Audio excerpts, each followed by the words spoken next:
What's going on? It's the Rap Nerd, and I just got back from seeing a new sci-fi horror thriller called Companion. And the story follows a couple by the name of Iris, played by Sophie Thatcher, and Josh, played by Jack Quaid, who go to a wealthy friend's house for a weekend getaway, and some unforeseen events happen that domino block into a day of chaos.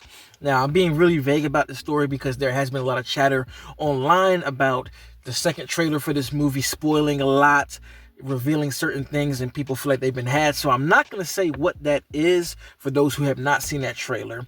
But as somebody who did see that trailer, I don't think that it spoils anything for the film necessarily, because that reveal that people are talking about happens pretty early on. I'm talking like 15-20 minutes in, they present that reveal, and everything else is based on that. It gets to the point really quickly in the film. So first of all, I really enjoyed this film. It is a thrill ride, and there are a lot of themes at play here once you get to the reveal. From a romantic standpoint, or just even friendships or other relationships with family members, there are a lot of dynamics to digest here.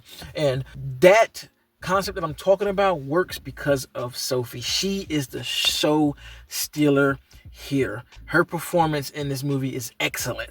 She has to balance so many different emotions and tonal shifts in the film that it pulls you in every direction. And the reveal and the concept of the film literally only works because of what she's able to do with her performance. And that's vague, but I got to keep it because, again, I don't want to spoil anything.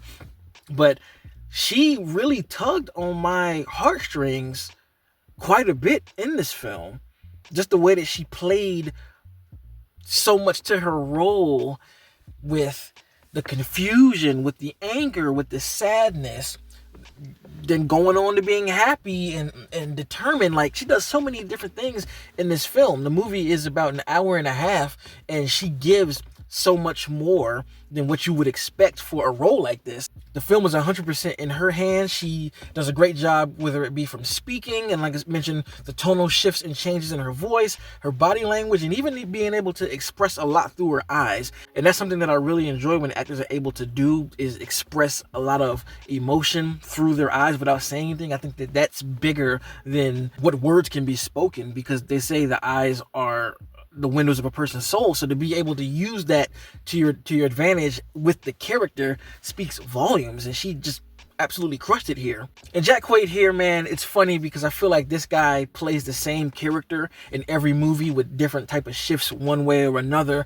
But I see why he does it though, and I'm not mad at him doing that, because the guy is ridiculously charismatic. He is able to do the same thing he's done in all of these films, that just comes off as a guy that you know, that you root for, that you're just cool with, and have an understanding as to his motives and lack of motives and all of his decisions that he makes as character. He does it phenomenally, so I don't knock him for that here again. And I think that's what continues to get him work in this type of avenue as far as characters go, because he just exudes that. So I want to touch on the genre here, because the film leads with being a sci-fi thriller, but I'm going to put it in the bucket of horror because, one, there definitely is a sense of high tension building to create a sense of fear in the film, even though I don't find it to be scary, but still that tension goes that direction.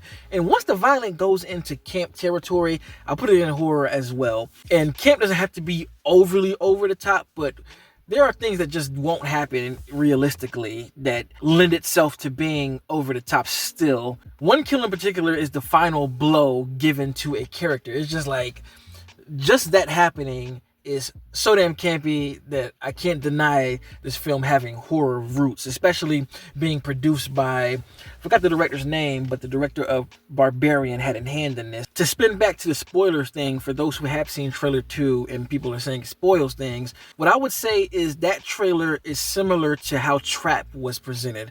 You get the reveal in the trailer, but there's a whole lot more that you don't expect. There are a few moments that left my jaw drop, because there are some unexpected events that happen within the unexpected events that reshape the movie again, because the trailer does a great job of hiding those things, and I feel like it still has more to offer than what we saw in either one of the trailers. So with all that said, I really enjoyed this film, and I'm gonna add this to my Valentine's Day horror film list that I like to watch around this time of year because it fits in there perfectly. And if you're interested, I definitely think you should go watch it because I do feel like it is a pretty damn good film. So if you have seen it, let me know in the comments what you thought. Did you know about the reveal? Did you not? And please be really vague with that because I don't want spoiling anybody else. What was your experience like? And of course, if you like this kind of content, make sure to like and subscribe. And if you already are subscribed, thank you.